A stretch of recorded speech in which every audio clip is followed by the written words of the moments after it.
Tonight on Next, new perspective on Denver's homeless sweep. The city hates the word sweep, but it fits because sweeping doesn't actually pick anything up, doesn't lift anyone up.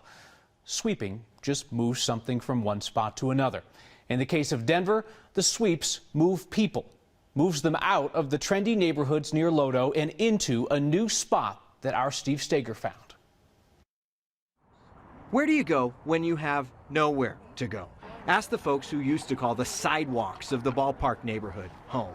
We all came up from Denver because of them pushing us off of the sidewalks and everything out there. JR and his street family now live here along the banks of the South Platte near Riverside Cemetery, just north of the Stock Show complex. We get a little bit of peace out here where they don't go running us off, and we try to keep it clean. It's effectively a tent village. There's between 4 to 10 people in each site. Spread down the adjacent bike path. We do try to keep the area clean and not messy looking, because that is a big eyesore, and that's the last thing people want to see. We asked the city of Denver about the tent village. They told us, not technically our problem. And it isn't. It's actually in Commerce City, just barely. And Commerce City is getting ready to do the same thing Denver did. They're getting ready to open up the floodgates. Commerce City PD told us all of these folks have to move from the place they've called a temporary home since last fall. They worry that snow melt is going to cause the river to swell, putting people at risk. Oh, and they also aren't very keen on the whole idea of people living on city property. We got to take everything we got with us. We got to push it there. Leaving these folks asking the same question. Where do you go when you have nowhere to go? Having to pack up and move all the time and not knowing where I'm going to lay my head gets to me sometimes, and why people get mad and flip out very easy. So, of course, the city of Denver says the purpose of these homeless sweeps, and again, they don't like to call them sweeps, was to try to get people to utilize the shelter system. There are a lot of homeless people who can't go into shelters, and they say they're kind of stuck in that case. But we did ask the city for a comment today. They said there's still 150 to 200 beds at shelters on average open every night. So those folks are welcome back in Denver, provided that they're not on the sidewalk. The city says they're in those shelters. Absolutely. All right, Steve, thank you. Kathy Meyers picked the moment and the manner of her death, Sunday, in her home, her husband Herb at her side. Kathy first came to us in January. She had end-stage COPD, and she was struggling to find the newly legalized medication to end her life. A doctor saw Kathy's story here and began to help her through the process, a process which ended on Sunday. And her husband wanted you to know what happened. I'm okay during the day.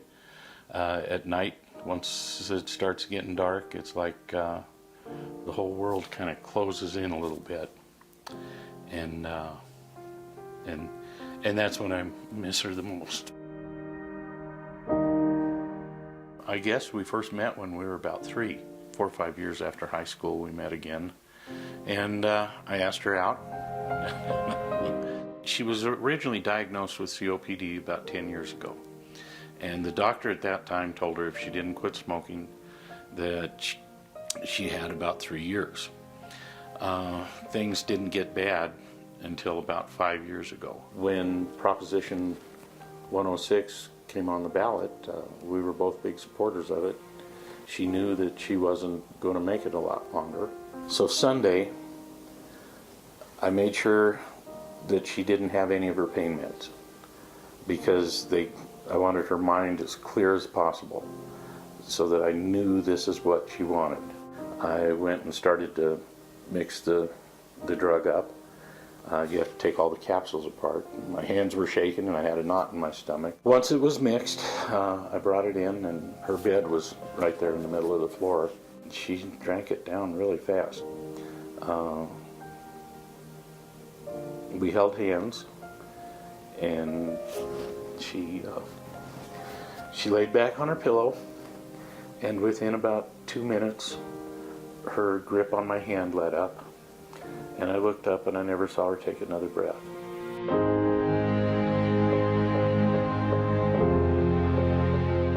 You should be able to just lie back on your pillow and have it done. And that's what I hope comes of all this.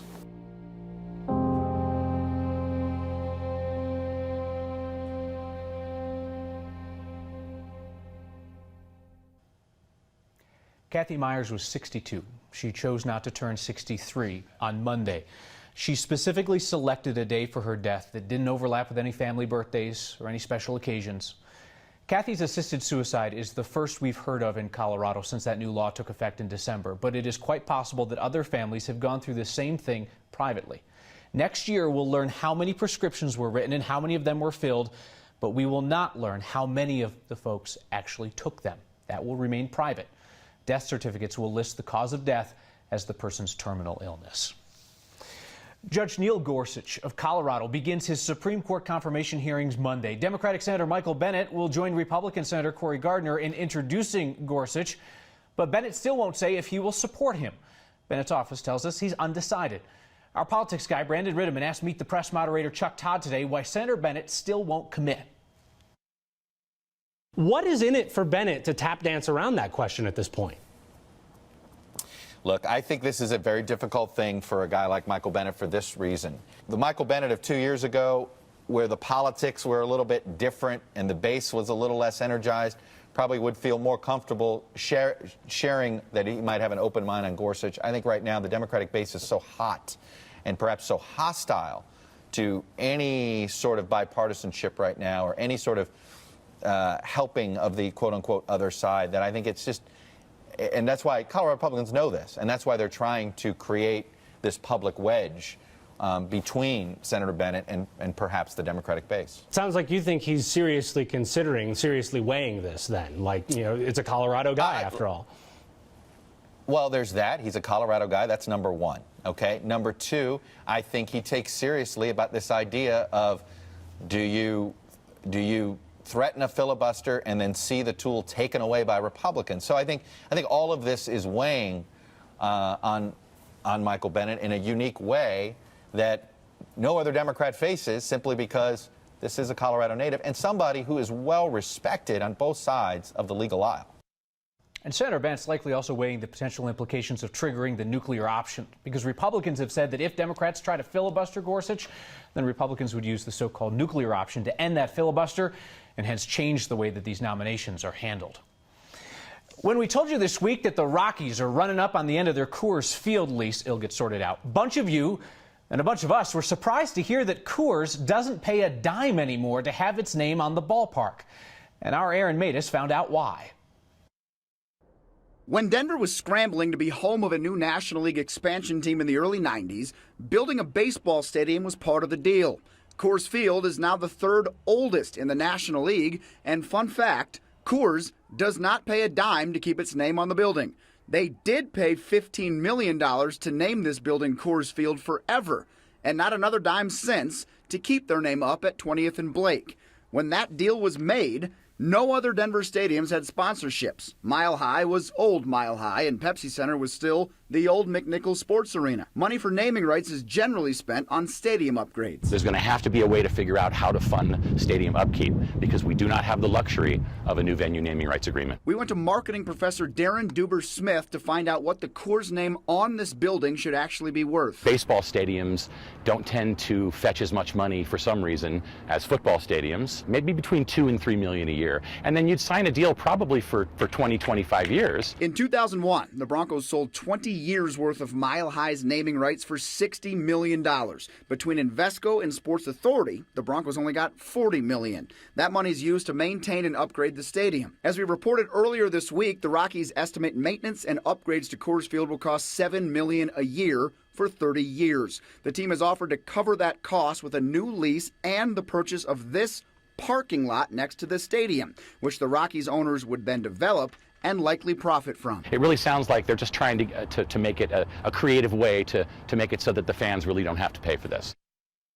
All right, Aaron Mayer, so you're telling me that if some company comes in here with a bag of $50 million, the Rockies are really going to tell them to go away? Well, and as this story's evolved, as we kind of said at the beginning of it, that's the next question. Yeah. And the answer to it is, we don't know right now, but it is what we want to pursue. We think we can get that answer, and it'd be interesting to know if there was some sort of buyout clause. But as of right now, it seems like Coors made the best naming rights deal ever. I tell you what, smart move.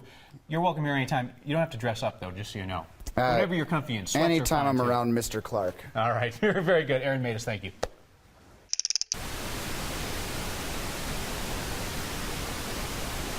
Looks like we are getting some feedback, and this is way too good to leave for the end of the program. Arlene emails us, "What a cesspool of amateur, hollow-headed reporters you have become.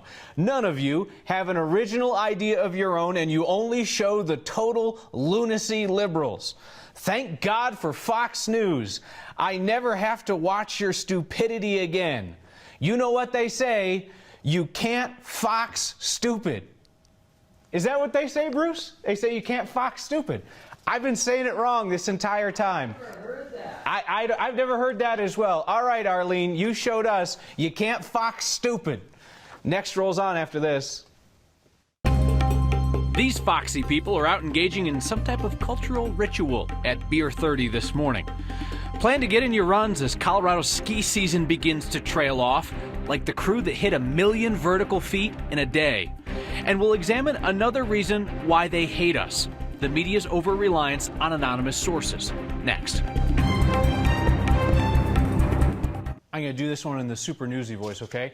Sky 9 over some kind of pre-dawn disturbance today. Hundreds of people gathered in Denver's Ballpark neighborhood. We are getting information that this is a peaceful assemblage. Local residents have congregated for what sources tell 9 News is kegs and eggs. Stay tuned for any breaking developments across the networks of 9 News. Of course, we all know the truth. It's the reason why everybody's wearing green today. Normally, I wear Syracuse orange on St. Patrick's Day, but normally they're in the tournament, and it's always awkward because people think I'm making some kind of pro-Protestant statement, and it's not that, but no such issue this year.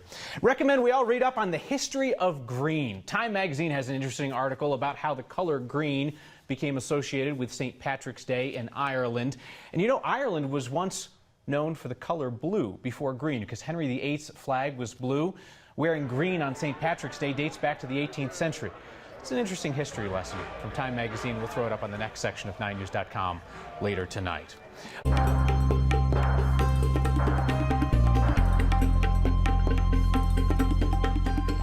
Yep, still me. Absolutely beautiful day if you want to be outside drinking green beer or doing whatever else those other beautiful people were doing. 81 tomorrow, 80 over the weekend, and spring arrives on Monday with a touch of a cool off, but nothing that you need a meteorologist to discuss with you this evening.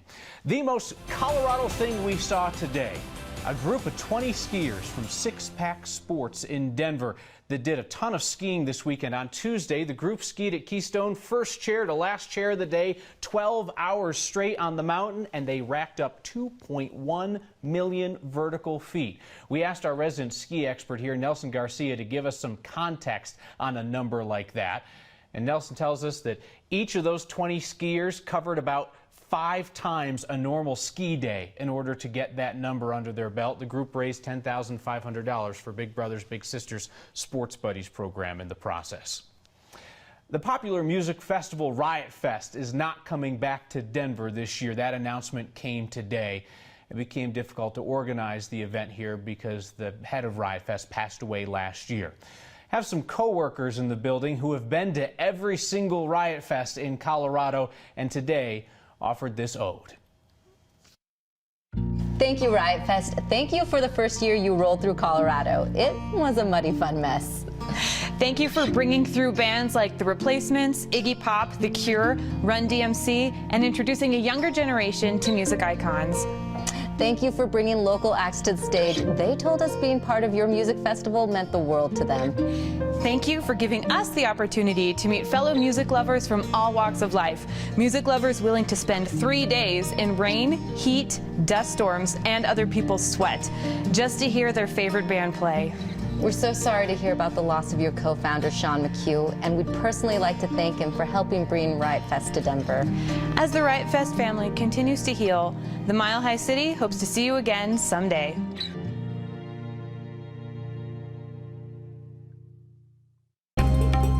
Our next edition of What Do You Say takes us to a forest on the western slope with a thicket of letters. Anonymous sources are not fake news, but reader beware. We'll discuss what you can expect from us in return for your trust. And a beer-soaked version of your Friday good news next.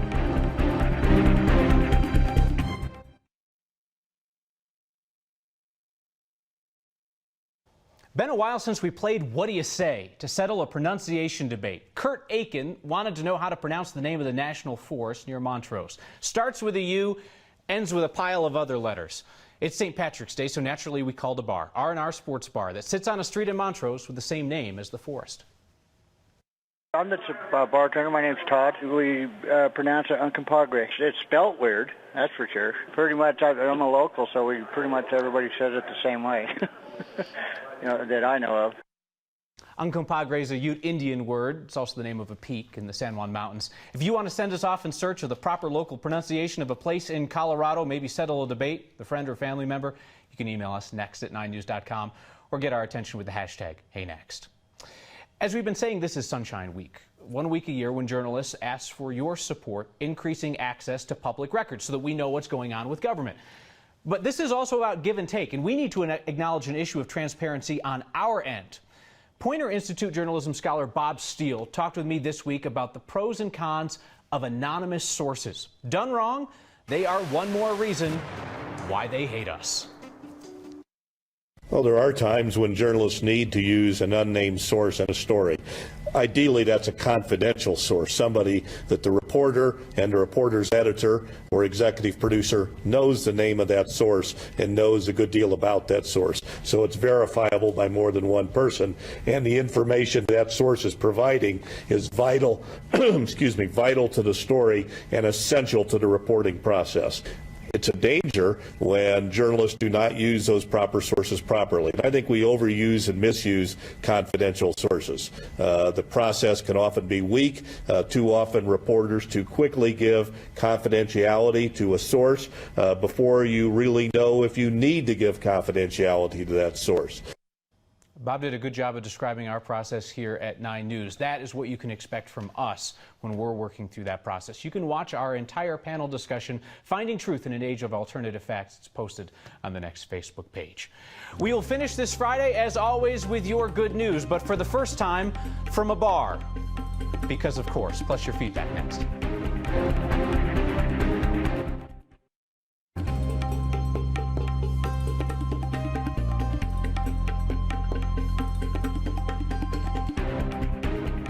The final word each Friday belongs to you and your good news. And if the view through the lens of photojournalist Tom Cole looks a bit blurry tonight, perhaps it's because he went in search of your good news at a bar in Aurora. Thank you. The good news is spending the day with my mom. My good news is St. Patrick's Day falls on a Friday, and I have off tomorrow. It's beautiful outside and the green beer is flowing. It's Friday on St. Patty's Day, great day outside, nice with friends. I mean, can't beat that. Nothing crazy's happened yet. And she is full-blooded Irish. I think the good news I have is I volunteer at Foothills Animal Shelter, and our record is like placing 97% of the dogs that come through our system. Come on, Kyle's boss.